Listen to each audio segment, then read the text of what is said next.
26/11/2008 एक ऐसा दिन जिसने हम सबों को हिलाकर रख दिया था। याद दिलाया था कि कैसे भारत पर आतंकी हमला नहीं बल्कि एक युद्ध छिड़ा गया था।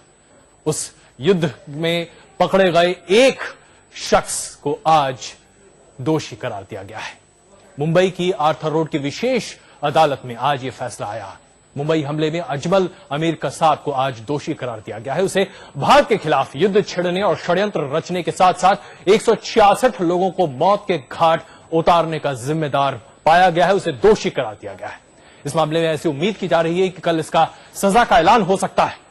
लेकिन सबसे बड़ी बात यह है कि जिस तरीके से इस पूरे केस को साल भर के अंदर निपटाया गया, यह अपने आप में एक मिसाल है कि कैसे अगर इंसाफ जल्द हो तो वो कितना हर किसी के जहन में उतरता है। भारत का गुनहगार है कसाब। कसाब के सारे कसूर साबित। भारत के खिलाफ युद्ध छेड़ा। मुंबई में नरसंहार किया।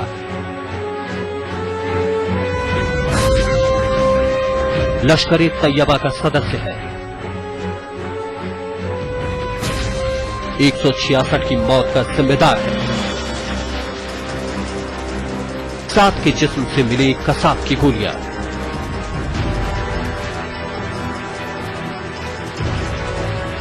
मुंबई की विशेष अदालत ने देश के सबसे बड़े गुनहगार अजमल आमिर कसाब की किस्मत पर फैसला सुना दिया है।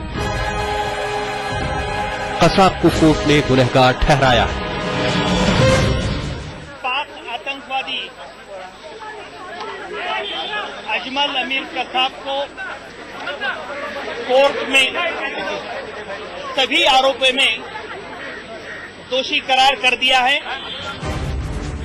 दोपहर 12:07 पर मुंबई की विशेष अदालत में कसाब के गुनाहों का पढ़ा जाना शुरू हुआ और 2:35 पर जब अदालत ने आखिरी गुनाह पर अपना फैसला सुनाया तो कसाब के सिर पर लगे सारे इल्जाम सच साबित हो चुके थे, जिसमें सबसे बड़ा गुनाह है देश के खिलाफ युद्ध छेड़ने का अपराध। कोर्ट ने साफ तौर पर कहा कि इस हमले में जिस तरह से स्वचालित हथियार लाए गए, विदेशों से बोट मंगाई गई और साजिश रची गई, उससे साफ है कि ये भारत के खिलाफ युद्ध छेड़ा गया था, न कि कोई मामूली वारदात। कोर्ट ने 3 दिन तक चले आतंकी हमले में कसाब को सभी 166 मौतों का दोषी ठहराया, क्योंकि कसाब ने बाकी 9 आतंकियों के साथ ही ट्रेनिंग ली और दहशत फैलाने के लिए साथ में भारत पहुंचा, इसलिए बाकी 9 के गुनाहों का भी इसे भागीदार बनाया गया। कोर्ट ने अजमल आमिर कसाब को कुल 7 मौतों के लिए सीधे तौर पर जिम्मेदार ठहराया है, क्योंकि तुकाराम ओंबले, अमर सिंह सोलंकी, अंबादास पवार समेत 4 और लोग ऐसे थे जिनके जिस्म से कसाब की राइफल से निकली कारतूस मिली थी। कोर्ट ने कसाब को पाकिस्तान के आतंकवादी संगठन लश्कर-ए-तैयबा का सदस्य होने का दोषी करार दिया। मुंबई पुलिस के एडिशनल कमिश्नर अशोक कामटे के जिस्म से अबू इस्माइल की गोली मिली, जो कसाब के साथ था, और इस मौत के लिए कसाब को दोषी पाया गया है। कोर्ट ने कसाब को स्कोडा गाड़ी चुराने, कुबेर नाव के नाविक पवन सिंह सोलंकी को अगवा करने, कामा अस्पताल में परिजनों से मिलने आए लोगों को बंधक बनाने का भी दोषी करार दिया है। अजमल अमीर कसाब के खिलाफ section 302, criminal conspiracy 120B,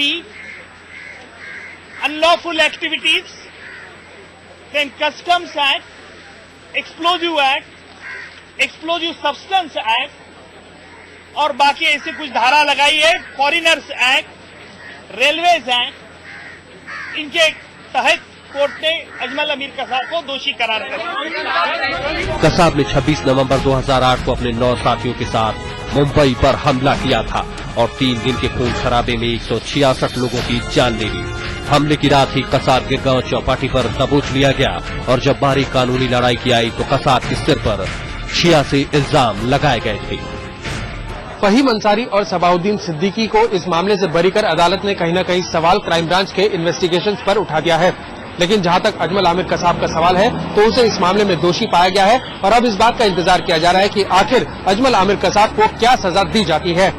Rajesh Kumar, साहिल जोशी और विवेक कुमार भट्ट के साथ आर एस चंद्रा, मुंबई आज तक।